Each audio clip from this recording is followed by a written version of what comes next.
ಇವತ್ತು ಕುಡಿಯುವ ನೀರನ್ನ ಹಾಹಾಕಾರ ಆಗಿದೆ. ಜನರು ಪರದಾಡ್ತಕ್ಕಂತ ಪರಿಸ್ಥಿತಿಯನ್ನ ನಿರ್ಮಾಣ ಆಗಿದೆ.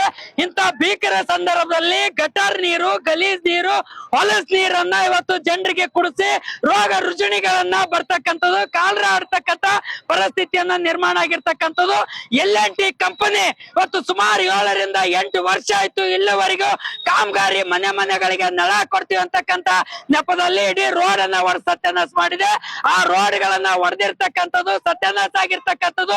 ವಿದ್ಯಾರ್ಥಿಗಳು, ಶಾಲಾ ಕಾಲೇಜ್ ವಿದ್ಯಾರ್ಥಿಗಳು, ವಯೋವೃದ್ಧರು, ವಯಸ್ಕರು, ಬೈಕ್ ವಿಲ್ಲರ್ ಹೊಡೆಯರ್ತಕ್ಕಂಥವ್ರು ಎಲ್ಲರೂ ಕೂಡ ಸುಮಾರು ಜನರು ಈಗಾಗಲೇ ಪ್ರಾಣ ಕಳ್ಕೊಂಡಿದ್ದಾರೆ. ಅಂತವ್ರು ಜೀವದ ಬಕಪಕ್ಷಿಯಂತೆ ಜನರ ಜೀವ ಬಲಿ ಪಡೆಯಕ್ಕೆ ಕಾಯ್ಕೊಟ್ಟು ಕೂತಿರ್ತಕ್ಕಂಥ ಪರಿಸ್ಥಿತಿ ನಿರ್ಮಾಣ ಆಗಿದೆ. L&T ಕಂಪನಿ ಮೇಲೆ ಸೂಕ್ತ ಕ್ರಮ ಜರುಗಿಸಬೇಕು. ಕಲಬುರಗಿ ಗ್ರಾಮೀಣ ಕಲಬುರಗಿ ನಗರದಾದ್ಯಂತ ಶುದ್ಧವಾದ ಕುಡಿಯುವ ನೀರಿನ ಘಟಕ ನಿರ್ಮಾಣ ಮಾಡಬೇಕು. ಇವತ್ತು ಒಳ ಚರಂಡಿಗಳನ್ನ ರಿಪೇರಿ ಮಾಡಬೇಕು. ಶುದ್ಧವಾದ ಕುಡಿಯುವ ನೀರನ್ನ ಕುಡಿಸ್ಬೇಕು.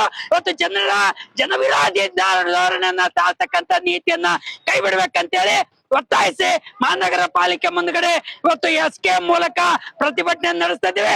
L&T ಕಂಪನಿ ಮೇಲೆ ಕಾನೂನು ಕ್ರಮನ ಜಾರಿ ಮಾಡಿ ಎಲ್ಲಾ ಜನರಿಗೆ ಶುದ್ಧವಾದ ಕುಡಿಯುವ ನೀರಿನ ವ್ಯವಸ್ಥೆ ಮಾಡ್ಬೇಕಂತಕ್ಕಂತ ಮಾತನ್ನ ಆಗ್ರಹ ಮಾಡ್ತಾ ಇದ್ದೀವಿ.